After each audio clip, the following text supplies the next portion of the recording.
Hello. So today we're going to be looking at Microsoft Teams. So I've already logged into Microsoft Teams, and this is the initial space where your Teams will show up. On the left side you've got a chat, which is literally anyone in any of your teams can have a little private chat with you. From this side you can actually call, you can add groups that you want to call together, you can make a phone call. Okay, any activity or any new place where you've been mentioned, you will see that there. So earlier on, I wrote a message on our school one, and someone messaged directly to me, so they just use @ and then my name, and then it came back to me. In here you've got a space to save your files that anyone from any of the teams could be working on, and in here you've got some apps that are loaded for you, and if you click on here you can actually add any of these apps as well. Some of them you might be using already, like I use Quizlet for example. This one I'll show you in a second because it's amazing. Zoom can also join with Microsoft Teams, which is another nice thing to know, and we also did Cisco as well, but I've done Cisco and Zoom separately. I haven't actually integrated them with my Microsoft Teams yet, but I will show you a separate video on Cisco, and I'm sure you've all seen my video on Zoom. I'll make a more detailed one on Zoom I think in the next couple of days. So anyway, these are the apps that you can have, and this is where you basically take them from, and you can add them into your section if you want to. Okay, so today let's go just into your teams. So first of all you're going to have to create a team. So we're going to go into this section over here. Right now I'm already in a team, so I just need to in one of my teams. So I want to just show you how to join or create a team first of all. So you're going to create a team. If you're in a school or an organization, you'll have 4 options. For me, I think I just have a couple of options because I've just created a free account here. So you can either have a private team, a public team, or organization wide. In the school you've got teachers, students, like a learning group, and you've also got extracurricular activities. So let's just say that it's a public team. So we're just going to give our team a name. So I've used homeschool before, so you can also let people know what the team's about. Create the team, and the team should appear on the left hand side over here. Okay, and now you can actually add members to your team. So I'm just going to add my husband if I can. There we are. So I'm going to add him to the team, and he's now a member of my team. You can add whoever you like, obviously, whoever you want to add. Most likely you're going to be adding your students, and if Microsoft Teams is working in your school, then you just use the student emails to add them. Now automatically you will get a channel called General, which is attached to your homeschooling, to your team. So if I just click this, now I'm inside the team area. I can either add more people, I can create more channels, or I can open the FAQ. With the FAQ, these are any help questions, and to be honest, this is really extensive. It's got a lot of help, and it is where I discovered how to make sure the students could not mess up my class. So I will get to that in a second. But once you're in your channel, you can do any of these things. You can either write messages, you can attach things into here. Your attachments can come from your OneDrive, from within these teams that are already here, or you can upload from your computer.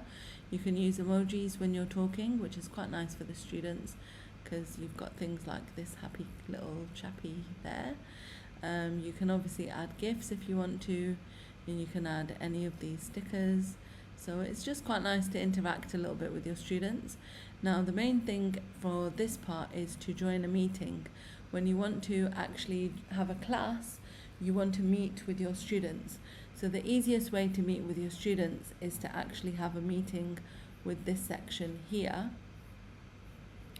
I just want to scroll up if I can, which it looks like I can't scroll up for some reason. But anyway, further down here there will be another option, which is about scheduling the meeting, but I'll sort that out in a second. Anyway, so these are most of the things that you can do, and then you've also got your apps that you can attach here. At the top you've got your posts, which is the main page, your files, which is where you would attach any files that you want your students to see. You've got your wiki, which is again, or anyone can add to this and put some information there. Maybe there's like, you know, you all want to work or collaborate on something together, that can go in there. And then you can even add tabs with your favorite apps. So if there's any apps that you use all the time, maybe you use Word, maybe any of these that you might use that you want to use in your team, you can actually just straight away add them. So I'm a fond user of Nearpod, so I'm going to add that to my team. And you can just add it directly with your students, so you know there's no need for them to go out of Teams and log into Nearpod.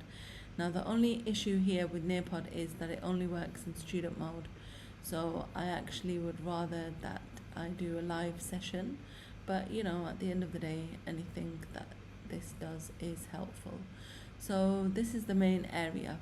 Now what we're going to do is, now we want to actually make sure that the students don't mess about.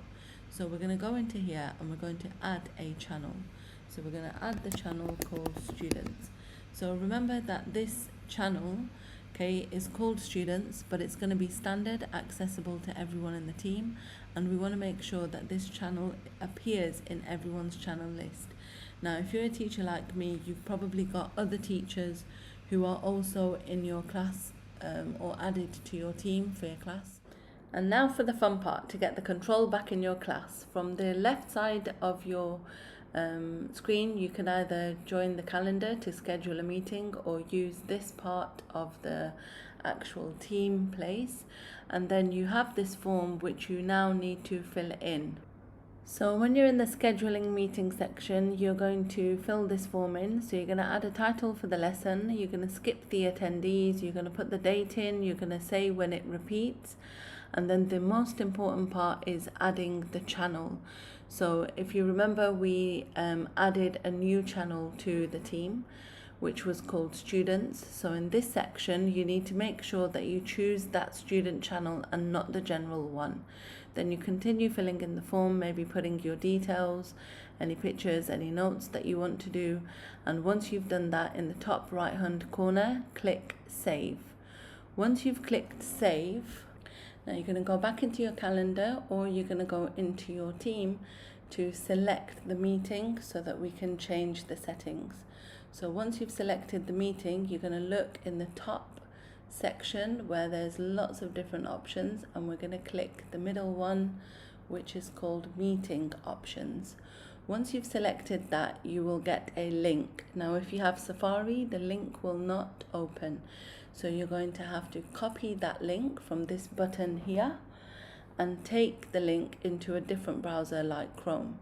Once you're in there, you see this section here where you've got two questions: who can bypass the lobby and who can present. We want to make sure that only you are the presenter. Once you've done that and you've selected it, you have cracked it. Once the students enter now, they will only allow to be entered as attendees.